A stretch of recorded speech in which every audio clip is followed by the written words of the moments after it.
MMAmania.com right now. Right this second.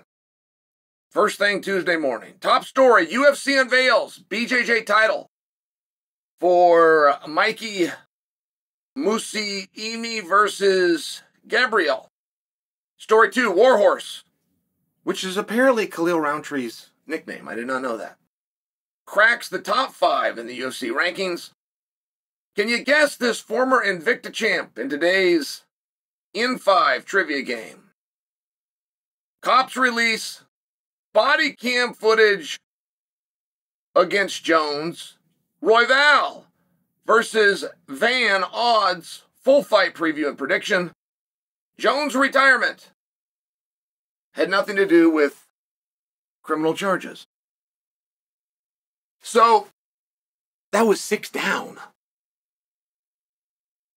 6 down on a slow day. A day that the rankings just came out, for example.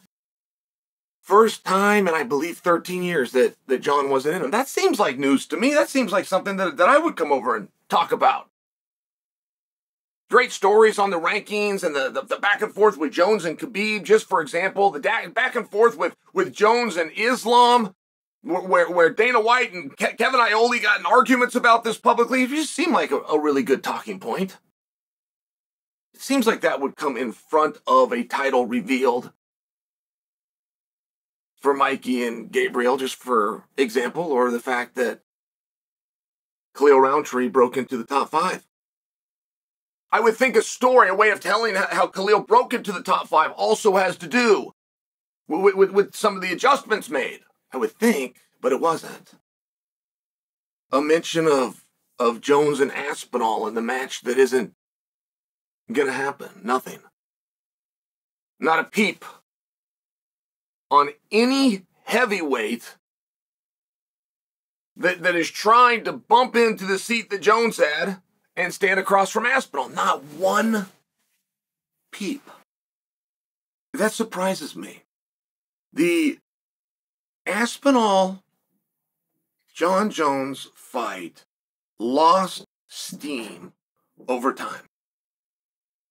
Now, we've had fights that we've wanted to see, and fights that we knew were the right fight to be made, and fights that had we got a yes in this side, and a yes in this side, and a yes from all of the public, and now it's on Dana's desk to do what he do and get it pushed through and get the names on a contract. Like, we've had that, and there has been massive excitement. You're at the edge of your seat. Dana, are you there? Are you close? Are we almost there? Can we still count on? What do you think? Is it going to be next month? Will it be International Fight Weekend? Are we going to New York like these rumors that are coming out there? That just never happened. It never happened for this fight. And the timeline isn't terribly long. The way that many people remember this story is that it's been Aspinall and Jones forever, but in Jones forever. It really hasn't. It started Jones versus Ngannou. That contract on Ngannou's side expired, and Francis left the sport, went to boxing, did a fantastic job in all fairness.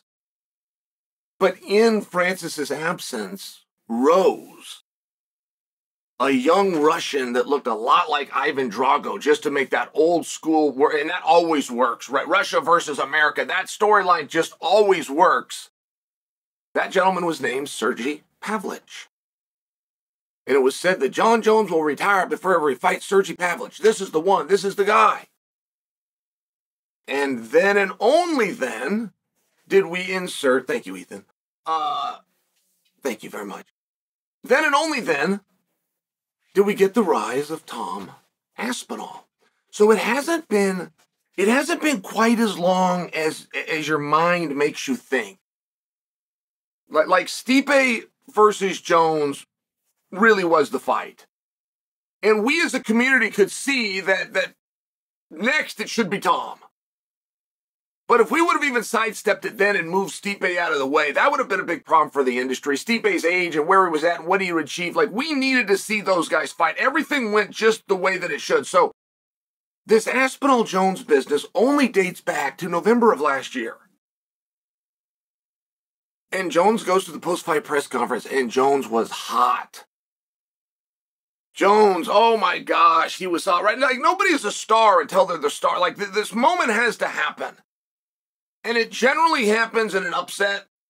It generally happens in this long, drawn-out battle. You come from behind, a story is being told in front of the audience, and everything gets tested from your skills to your heart. And in the ashes of that, uprise a star. And Jon Jones did it the opposite. He was so damn dominant.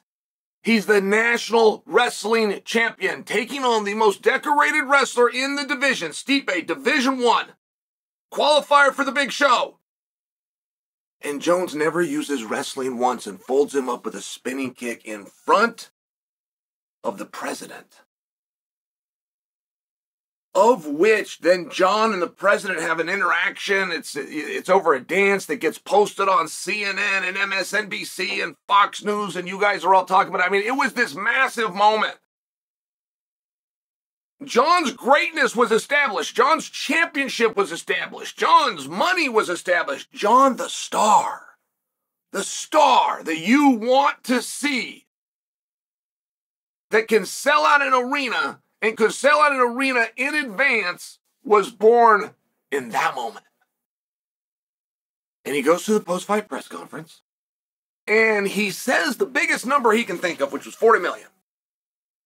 Biggest number that he could possibly think of was $40 million. And I know where that came from.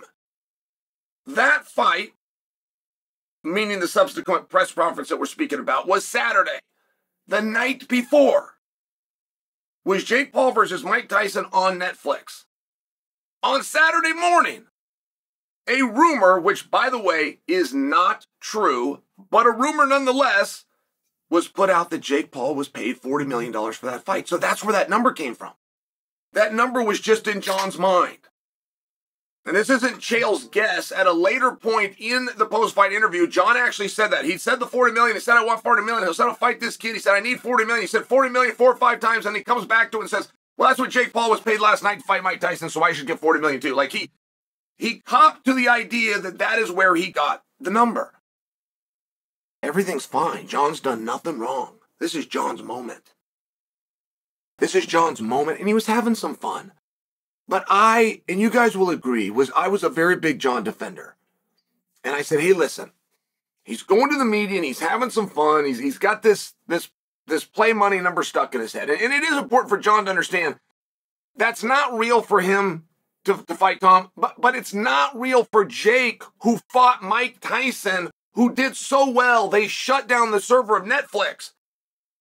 The dude that fought Mike Tyson so successfully that the servers got shut down, he did not get $40 million. He just said that he got $40 million. But it's very relevant that you just kind of understand, because I was defending John, letting you guys know, John is not doing what's called pricing himself out of this fight. John is not trying to get out of this fight. That test comes at one time, and it is irregardless of what John says in the media. The test is when his phone rings and the UFC has identified a date and a location that they would like to contest this match. And they call and they ask John, does that work for you? In that moment is where you duck a fight or you don't. And there's no part of me that believes that John was ever going to duck that fight. Now, surprisingly, to a degree, the contents of that phone call never got released to us. Surprisingly.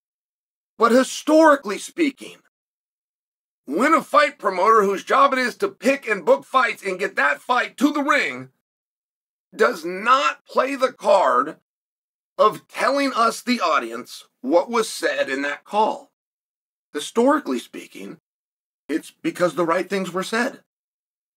It's because they were working together. It's because the other guy was reasonable.